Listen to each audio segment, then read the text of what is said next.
disciplinary care, and please consult your medical professional before commencing with any of the information provided. I want to talk to you today about building the toolbox.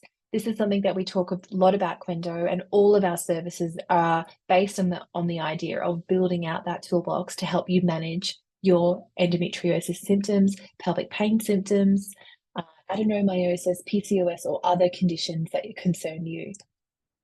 I'd like to talk to you today about my tips and strategies on how to build that toolbox, talking through the values and symptoms of goals of yourself, and also looking at your healthcare. As we know, living with endometriosis and pelvic pain can be really challenging, but creating a personalized toolbox of strategies and resources can help you manage your symptoms and improve your quality of life.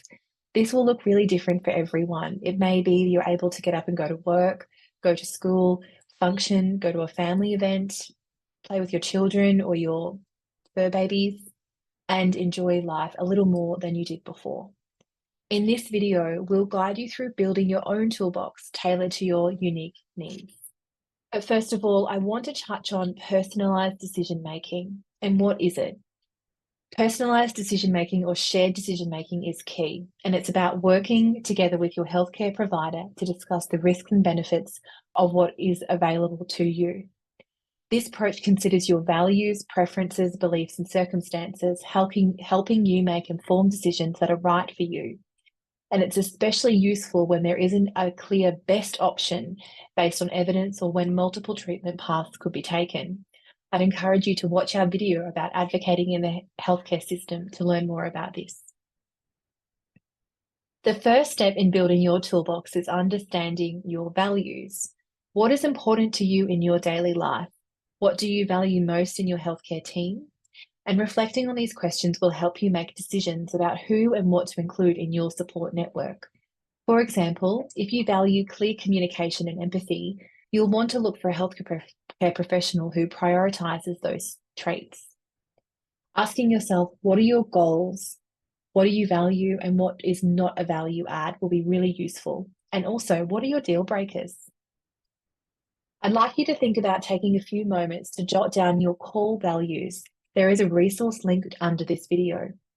Think about what you need from your healthcare providers and what qualities are non-negotiables for you. Next, let's look at your symptoms. We come with lots of different symptoms, and our symptoms change throughout our cycle, the month, or across the year. Think about what are the most troublesome symptoms you experience. Which ones impact your daily life the most, such as preventing you from going to work or school? It's helpful to write them down. Prioritize your symptoms, which will help give you some clarity on where to focus your efforts. I'd like to invite you to list your symptoms and rank them in order of severity. Consider which ones are the most disruptive to you and your routine, and which you might need the most help managing. List your symptoms and rank them in order of severity, just like we have done here. Consider which ones are the most disruptive to your routine and which you might need the most help managing.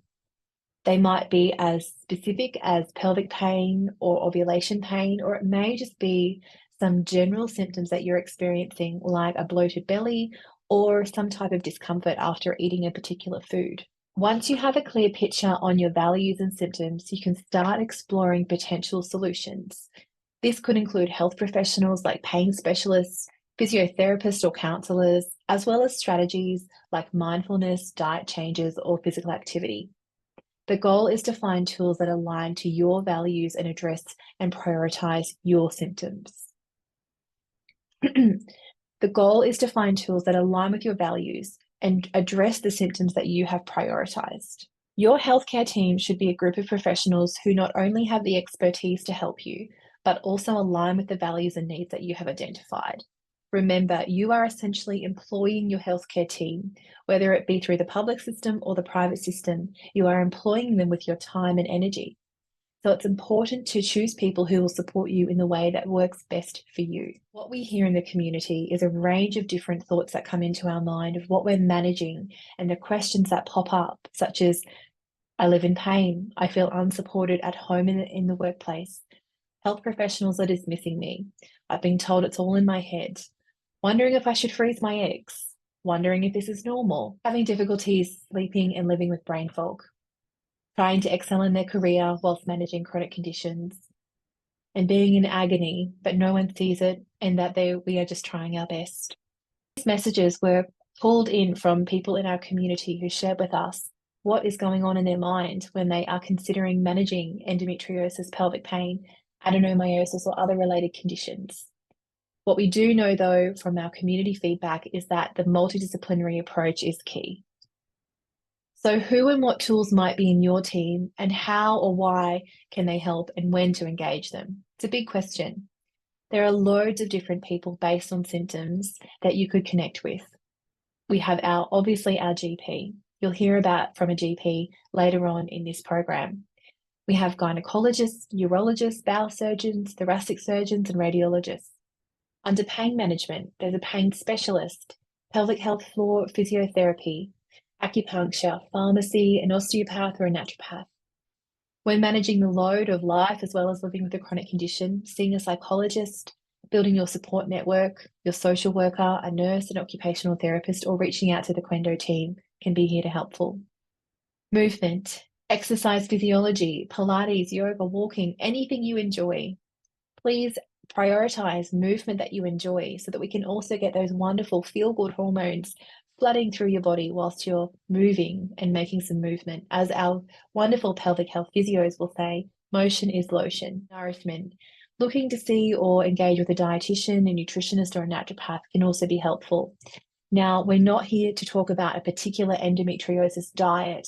Rather, we want you to think about what is triggering some of your symptoms and start to track what potentially flares symptoms and what helps reduce symptoms. Relationships. Counselors, family friends, and relationship counselors can be really useful, as well as a supportive workplace. So our workplace resources are here and accessible for those people in your team or even a leadership. A supportive workplace is key. If your workplace is in need of some education or awareness, you can reach out to us and we can book in a workplace education program, which allows support, understanding, as well as some referrals into our programs. Our ecosystem of support is here to help you build your toolbox and your community. Whether it be through patient education or information, we have guides and resources to other services around the country. Our patient education, the Manage Endo course, as well as many other videos. For workplaces, we have guides, resources, and workshops. Our QENDO app is free and can be downloaded on the Google or Apple Play stores. Our mentor program is available a number of times in the year, whether or not you would like to be a mentee and seek some support yourself or as a mentor. Our services are national. Our helpline 1-800-ASK-QENDO is available 24/7 via a callback service. Our QENDO app is available and free, as well as our Manage Endo program. Our information resources are available for GPs, partners, parents, and are also translated in many other languages. If you would like a resource translated in a different language, please reach out to us. Like I said, your healthcare team should be a group of professionals who not only have the expertise to help you, but also ensure that they align with your values and needs where you identified earlier. You are essentially employing your healthcare team like we have already mentioned. I'd like to invite you now to each match the prioritized symptom with a potential tool or strategy or professional that may help manage it. For example, if pelvic pain is a top concern, a pelvic health physiotherapist might be a really good fit for your team. You will learn and grow to learn other management strategies and tools throughout the Manage Endo program, and this is a key activity that you can keep referring back to. My toolbox for managing endometriosis is very different to what it was 10 years ago. Your toolbox will change as you grow, as well as your needs and healthcare needs. It's also useful to create a list of potential healthcare providers you'd like to include in your team. Note what specific needs they might address and what might be a good fit for you. Building your toolbox is an ongoing process. As your needs and symptoms change, you might need to adjust the tools and strategies you use. The important thing is that the toolbox is yours, customized to support your journey with endometriosis, pelvic pain, and other related conditions.